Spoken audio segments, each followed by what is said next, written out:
Holy Gospel according to John. Glory to you, O Lord. Jesus went to the other side of the Sea of Galilee, also called the Sea of Tiberias. A large crowd kept following him because they saw the signs that he was doing for the sick. Jesus went up the mountain and sat down there with his disciples. Now Passover, the festival of the Jews, was near. When he looked up and saw a large crowd coming toward him, Jesus said to Philip, "Where are we to buy bread for these people to eat?" And he said this to test him, for he himself knew what he was going to do. Philip answered him, 6 months' wages would not buy enough bread for each of them to get a little.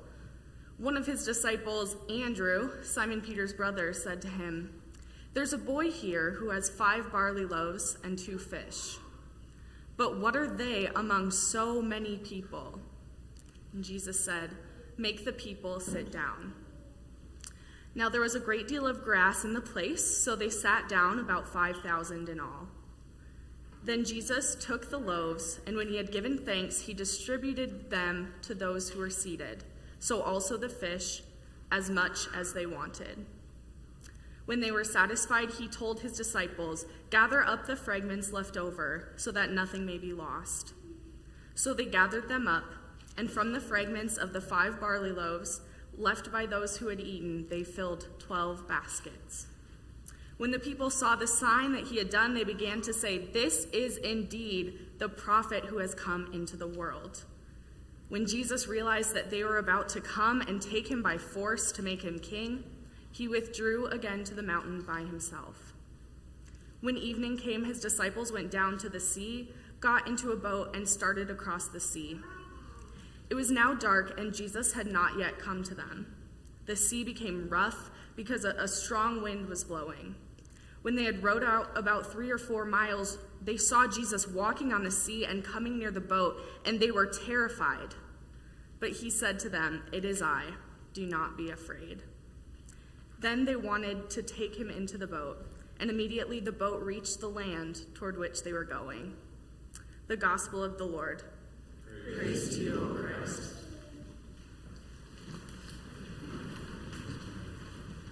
I'm going to hang out with the kids for a minute, if you want to come up here. I know you want to. I swear I'm super fun and not weird at all.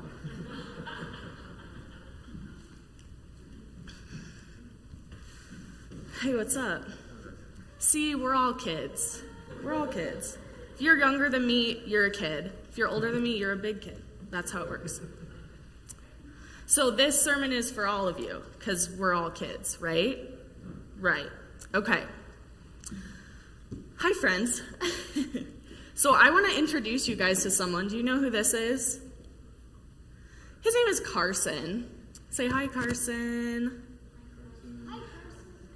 So this is Carson, and he's super cool, and he's one of the friends that I get to hang out when I work here at the church, because I hang out with the older kids, right? So, Carson, I have to tell these kids a secret that you can't hear, so can you shut your ears? Can you hear me? He said no, so we're good to go. We're good to go. Okay, guys, I have a super secret mystery basket that I'm going to give to Carson. Do you want to see what it is? What's in there? Is that good stuff? Okay, guys, what's in the basket? Candy! So, I'm going to give this huge basket full of candy to my friend Carson so he can eat it all. Do you think he'll like it? You do? Okay. Will you help me surprise him? Will you help me? Can you yell surprise on 3? Can you do that? Okay, ready? 1, 2, 3. Surprise! What is it? Candy? No way! Do you like it? Yeah. Okay, good. So now go ahead and eat it all. Right now. Just eat it, because that's the rule. Well, it's the rule that I made up in my head, so you have to do it. Don't you guys think that Carson could eat all that candy right now while we sit here? No? Why not? It's too much. It's too much. Oh, he would get a tummy ache? That wouldn't be very fun, would it? That would kind of ruin the fun of candy, huh? Yeah. Yeah, but someone has to eat the candy because I got it and I don't want to eat it all because I don't want to get sick either. So what do we do? What do we do with this huge basket of candy? Share? That is such a good idea. Do you see anyone maybe that we could share this candy with? This huge basket of candy with? Pastor Rod? You think so? Who else? Yeah? Anyone out there want candy? Oh yeah, look at that. See, all the big kids want candy too. Okay, so what if we take one little basket and put some of the candy in it? Can you put some of the candy in it, Carson? Okay, now if I gave this to you, do you think that would feed everyone out there?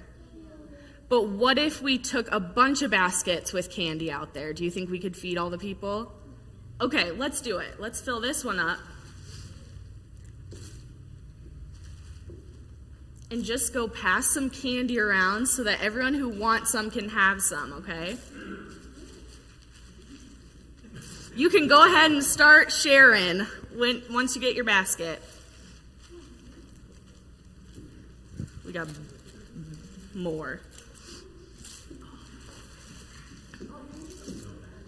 Do you guys like candy? You do? That's crazy. You did? I hope you didn't eat it all and get a tummy ache. No. We mostly only have one 3-day day. Oh my goodness. All right. Do you guys want to take those? Do you want to help pass out candy? Do you want to help?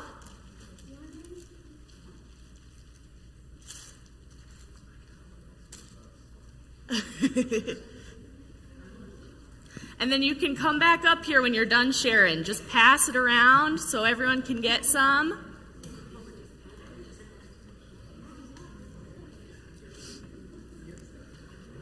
Carson, how are you feeling all your candies out there? You feel good? Me too. I'm feeling good about it. People getting candy? Is it good candy? Twix, yes. Love it.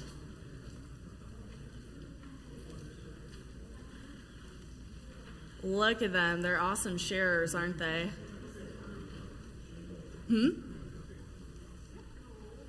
Oh, all the candy is in those baskets, so you can when it comes back.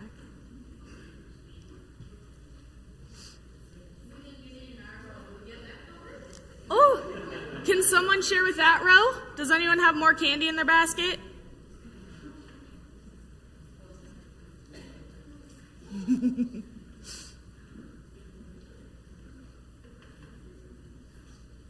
There's a row of big kids over here that didn't get any candy. Can you help them?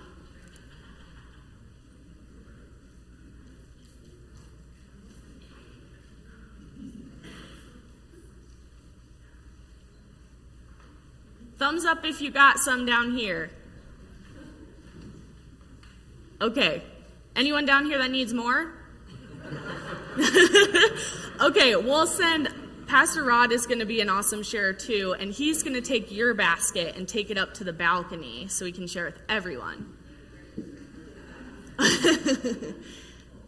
And then okay. And then we can bring the other baskets back up here. Do you want to pour what's left into these big baskets? Or this big basket, singular? Nice teamwork. Makes the dream work. Awesome job. So, was that fun? Was that cool? Yeah? What was it like sharing? Good? Especially now you got candy in your hand too, huh? Yeah, it's even more fun sharing when you all get some, right? So in the story that I just read over there, we talked about how someone brought a basket of food to help Jesus feed a lot of people. And we kind of have a lot of people here this morning, but even more than that, does anyone remember who brought the food to Jesus? A little boy. A little boy. You're exactly right. Just like you. A kid just like you, and that's pretty cool, huh?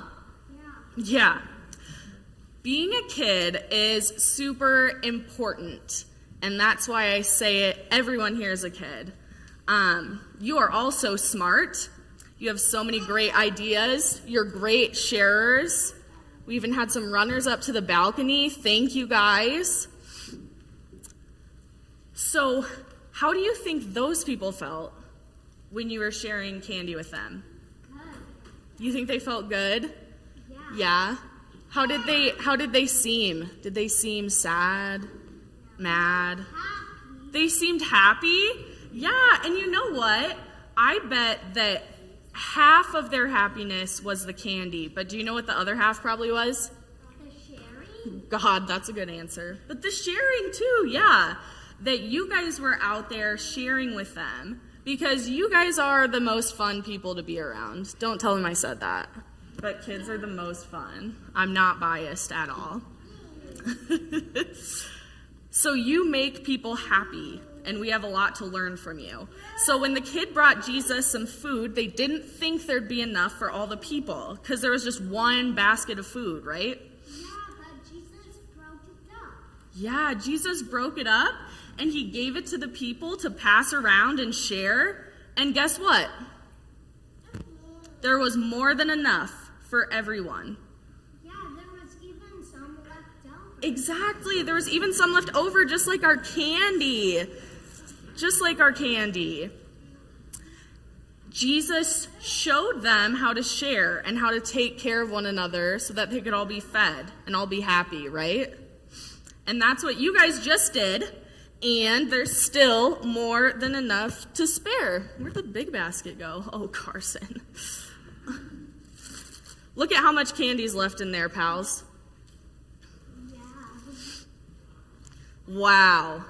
There's still more to spare. Yeah. So we helped Carson not have to be sick, and we made people happy, which is pretty cool. So you did something just like Jesus would do. Now we're gonna say a quick prayer, and then I might have something for you. You don't know what it is yet, but okay. So can you repeat after me? Dear Jesus. Everyone, dear Jesus. Thank you for providing for us for what we need and more so we can share. Thank you for happiness. Thank you for kids. And thank you for being the best example to all of us. And thank you for candy. Amen. Okay, so my pals that came up here, my awesome kids, why don't you take, your parents are gonna hate me, why don't you take as much candy as your hands can hold? Yeah, that's what I like to see. Because you guys are the best sharers in the world.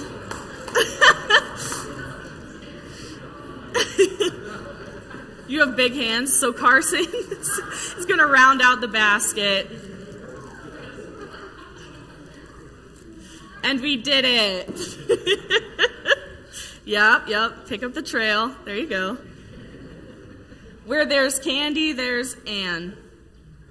And I almost feel like I should leave it at that. I won't, because I spent a lot of time writing more to this sermon. But those kids are pretty great, so I'm just going to stay and talk to you a little more, because the kids really already started the sermon for us, right? And I'm glad that they could help teach us how to show kindness, even those who maybe aren't in our group or who aren't in our generation. And I've been giving a lot of thought to that idea lately, and so have a lot of people in the church. How do we care for every single person in our community as a community? How do we go beyond the comforts of our social circle and the walls of this church building to help anyone get their fill? Providing as many needs as possible for as many people as come to have their needs fulfilled can seem daunting, like it would take a miracle. I wonder if we know anyone that is capable of working one of those. That's a segue. Jesus feeds the 5,000. Or should I say, Jesus feeds double or more the amount of the 5,000 men, because it is nearly certain that women and children were written out of the count. So thousands and thousands of people. And there's really no other way to describe what happened that day. It was a miracle. Jesus had retreated out to the wilderness to create a space of rest and teaching for him and his disciples. As we note throughout the Gospels, where Jesus goes, a crowd follows. So here's Jesus surrounded by thousands upon thousands of people who have come because they've become aware of a spiritual need that they must have met. And Jesus, the anthropomorphic manifestation of love, was what their hearts longed for. So they followed, and there was a plethora of people isolated together in the wilderness. And so Jesus and the disciples start to become aware of another need of the people who had gathered, a physical need for nourishment. And the disciples kind of start to question and doubt, and Jesus kind of pushes them into their doubts to accentuate the impossibility of their situation. And then a young boy brings 5 loaves of bread and 2 fish. But what is that to feed all these people? Well, God says that's more than enough. The young boy brought what he had, and it was his gift that met the needs of this massive community. He didn't bring a spectacular array of different foods for a feast. He brought what he had. And he didn't withhold anything just because it wasn't enough. He brought it in faith that it could be used, and it was made sufficient. And his gift became more than just food for a few people. It was the great banquet, the mark of the Messiah. It was the sign that what people throughout all time long for is unquestionably in our midst. And this is nowhere near the first time recorded that hunger was deterred by divine intervention. After Moses led the Exodus from Egypt, he too found himself in wild isolation with masses of people. They were led there by God, and God provided for them manna from heaven, exactly what they needed each and every day. In our Old Testament reading this morning in 2 Kings, Elisha fed 100 men with a measure of bread. That was certainly not enough for 100 men, yet there was some to spare. So this isn't God's first rodeo. God loves to feed people, and God is not disconnected from our human needs in the slightest. God has great compassion and understanding of what God set into being. See the need, meet the need. And those needs were certainly met, miraculous beyond measure, signs that could only be from God. And here in John's gospel, God does it again, but it's a little bit different, a little less showy, and I don't say this to diminish the miracle. It wasn't lackluster, but there was something even more miraculous that occurred with this meal. I don't want to simply be mesmerized by a story of a temporal experience 2,000 years ago that I can only dream Jesus might replicate during my time on this earth. As we attempt to live lives that reflect Christ, we have to consider what Jesus, through the Gospels, is still teaching us today. And it's not the wow factor. The Gospels are deeper than that. Underneath the surface of these incredible acts done by God, we discover what work God is doing from within people. So we could play 20 questions and attempt to rationalize these events all we want, because Jesus' power as a teacher is still present regardless. For all we know, half of the people there could have brought their own food and kept it hidden when the disciples were dancing around the great dinner dilemma. Although I highly doubt these people prepped a sack lunch before their stroll into the wilderness just to hear a random Jewish radical maybe talk to them. The fact of the matter is, it doesn't make a difference if a great number of people present had food of their own. It doesn't matter how much of the meal was already present or how big the sign Jesus performed was. The meal is divine regardless. The wonder was in the union. You see, if Jesus wanted to be a flashy performer, he could have made thousands of meals appear right before every human that had gathered there that day. But he didn't. He receives a humble yet bold offering from a child, gives thanks, and then places that food in the hands of the people. The crux of the marvel is not the inexplicable abundance of food, it's the sharing. It's the way Jesus invites people to be a part of something greater. It's how every single person present helped move the divine story forward. It's in the breaking of the bread, the passing of baskets, the kindness of a contribution towards someone else being fulfilled. Jesus wove humanity together by empowering them to reach across genders, generations, religious understandings, whatever may have divided them. It's the unity, the empathy, and the graciousness that cries out from the page. The miracle is the way that we come as we are, desperate with need, yet overflowing with abundance, with our gifts and with our flaws, and that we are enough to help lift one another up, to help meet the needs of the community. Because Jesus leads us together, hands us bread, and connects us by the needs we share. Jesus teaches us to help make love manifest for one another. We are never incapable of following Christ. We gather here, hundreds of people between this physical sanctuary, the live stream network, radio listeners, our partner church at Bethany, and even more in numbers who gather in all other worship communities. We all gather together surrounding Jesus. And we come here in faith that Jesus will teach us something, that we might be fed. That's why we're here. So this is where we ponder as a church, how do we continue to live out the miracle that we're already participating in? How do we live out the Christ that is within us, the inspiration and the fruits manifesting in our souls? In other words, how are we meeting the needs we see with what God has gifted us? And how do we, like the awesome little kids, how do we reach across any conventional divisions to bring joy and sustenance to others? This past week, I received a lunch invitation from another member of our church family, just to get to know one another.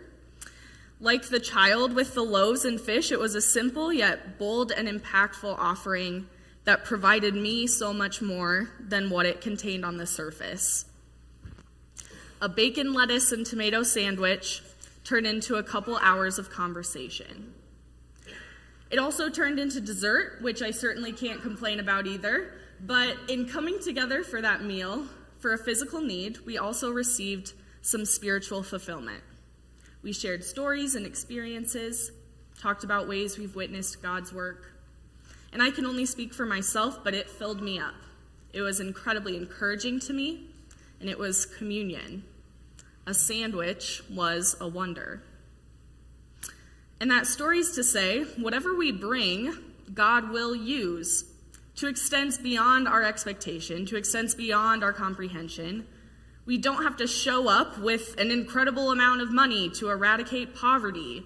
Although if you have $1 billion lying around, certainly show up with it and let's feed some people. But we have small connecting points and gifts that are worth more than what the world marks them in value. So we simply bring what we have. Sometimes what we have can feel small. It can seem insignificant when we attempt to size it up to the massive problems we see. Life is messy. The trials we face can be tumultuous and isolating. We feel like boats in a storm about to capsize until Jesus comes and brings us peace. You didn't think I'd squeeze in that Jesus walks on water bit in there, did you? But really, Christ stirs up in us fruits and divinity and power to be the simplest of miracles for the next person, to be what they need. Jesus says, I am the bread of life, as a symbol of his providence, that he meets needs that reside beneath the surface. So this week, I present you with a challenge. Our young kids already shared in this challenge, so I invite you to follow their example, but use your gift. They are fun. Kids are fun, and that was a great gift that they brought to you. They shared with you, and I saw smiles, and I think it probably filled you with a little joy. Yeah? Yeah. So use your gift. See a need and meet it. The simplest reflection of this text would be to share a meal. So do it. Invite someone, anyone, to supper. Invite them to your table. Meet with them on FaceTime. But share that time and space together and see what might be stirred up in you. So I really like Psalm 145, so I'm just going to read a little bit from it again.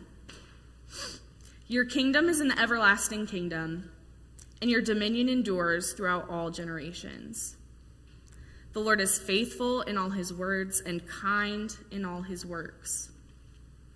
The Lord upholds all who are falling and raises up all who are bowed down. The eyes of all look to you, and you give them their food in due season. You open your hand, you satisfy the desire of every living thing. So, church, you are the kingdom. You are the everlasting kingdom that is enduring throughout all generations. You are passing the basket of blessing in an everlasting kingdom that has already begun, that is established, and that continues towards its fullest manifestation. So be the kingdom.